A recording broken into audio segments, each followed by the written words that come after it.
The tension in the air is so thick you could cut it with a knife. On one side, you have Saul Canelo Álvarez, the undisputed king of the super middleweight division, a modern-day gladiator with fire in his eyes and a promise of vengeance on his lips.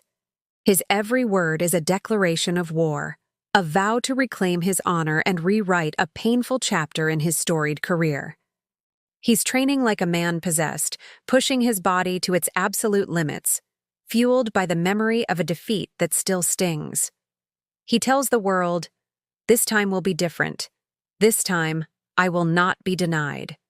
The fans are roaring, the media is buzzing, and the entire boxing world is holding its breath, waiting to see if the Mexican icon can deliver on his promise of redemption. But then, you look to the other side of the ring. There stands Terence "Bud" Crawford. And what's he doing? He's smiling.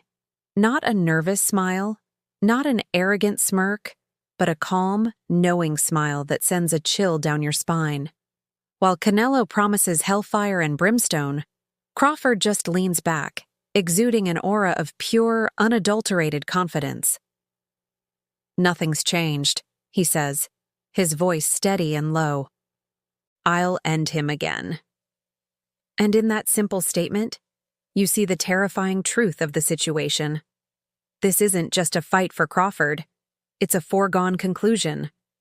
The calmness, the absolute control he possesses, it's what makes Bud so uniquely formidable. There is no fear in his eyes. There is no hesitation in his posture.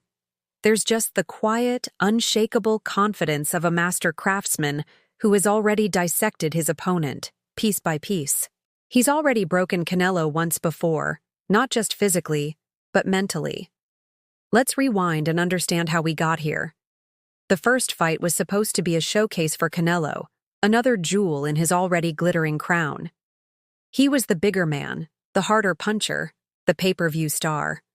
Crawford was the underdog, the brilliant tactician moving up in weight, daring to challenge a giant. Many experts thought it was a bridge too far, that the size and power difference would be too much for the Omaha native to overcome. What they underestimated was Crawford's boxing IQ, his adaptability, and his killer instinct. From the opening bell, Crawford wasn't just fighting Canelo, he was solving a puzzle. He used his impeccable footwork to control the distance, neutralizing Canelo's power. He switched stances from orthodox to southpaw with seamless fluidity, keeping Canelo constantly guessing, unable to find his rhythm. The first few rounds were a masterclass in defensive boxing. Crawford made Canelo miss, and he made him pay for every mistake. The frustration on Canelo's face was visible, growing with each passing minute. He was loading up on big shots, trying to land that one fight-ending punch, but Crawford was a ghost. He was there 1 second and gone the next, peppering Canelo with sharp, precise counters that were scoring points and chipping away at his confidence. By the mid-rounds, the dynamic of the fight had completely shifted. Crawford wasn't just surviving, he was dominating. He started to walk Canelo down, backing up the bigger man, something few had ever dared to do. The punches became harder, the combinations more frequent. He was breaking Canelo's will. Then came the moment that silenced the arena. A perfectly timed counter right hook that sent a shockwave through the boxing world. Canelo, the iron-chinned champion, was staggered. Crawford, smelling blood in the water, pounced. He unleashed a furious barrage of punches, a symphony of destruction that left Canelo defenseless against the ropes. The referee had no choice but to step in. It was over. Terence "Bud" Crawford had done the unthinkable. He had not just beaten Canelo Álvarez, he had systematically dismantled him. It was a victory of pure skill over raw power, of strategy over aggression. It was the kind of performance that defines a legacy. And that brings us back to the present, to this rematch that has the entire sports world captivated. Canelo is promising revenge, and you have to believe him. He is a proud warrior, a champion who has come back from adversity before. He's undoubtedly studying the tapes, working with his legendary trainer Eddie Reynoso to devise a new game plan. He'll look to use his size more effectively, to cut off the ring, and to impose his physical strength. He'll try to turn this boxing match into a street fight, a brawl where his power can be the ultimate equalizer. He knows his legacy is on the line. A second loss to the same man would be a devastating blow. So, we can expect to see the most determined, the most aggressive, the most dangerous version of Canelo we have ever seen.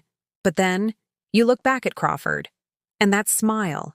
It's the smile of a man who knows something the rest of us don't. He believes he has Canelo's number. He's already downloaded the data, he's already solved the equation. In his mind, Canelo can change his strategy. He can come in stronger. He can be more aggressive. But it won't matter.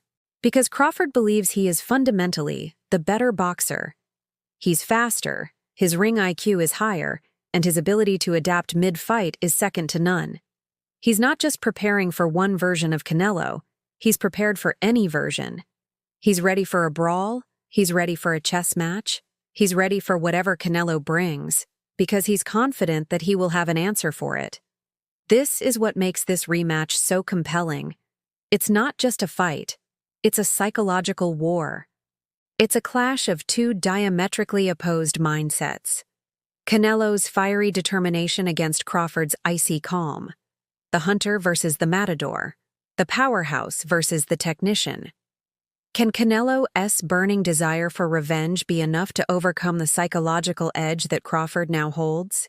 Can he exorcise the demons of that first fight and prove that it was a fluke?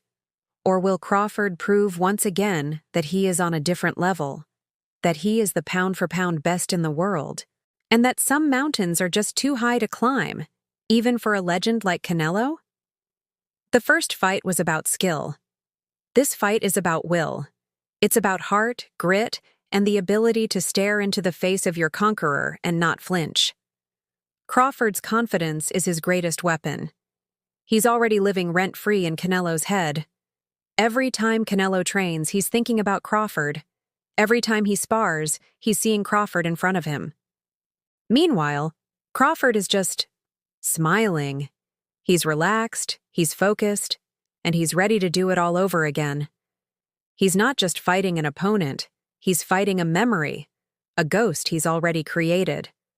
The quiet confidence of a man who has already broken his opponent once before is a terrifying thing to behold. No matter who you're rooting for, you have to admit, the stage is set for an unforgettable night of boxing. Will it be redemption, or will it be a repeat? We are all about to find out. Thanks for watching, everyone. This is a matchup for the ages, and I can't wait to see how it all unfolds. What do you think? Can Canelo get his revenge, or is Crawford simply too good? Let me know your predictions in the comments below. And if you enjoyed this breakdown, make sure to hit that like button and subscribe for more deep dives into the world of boxing. We'll see you in the next one.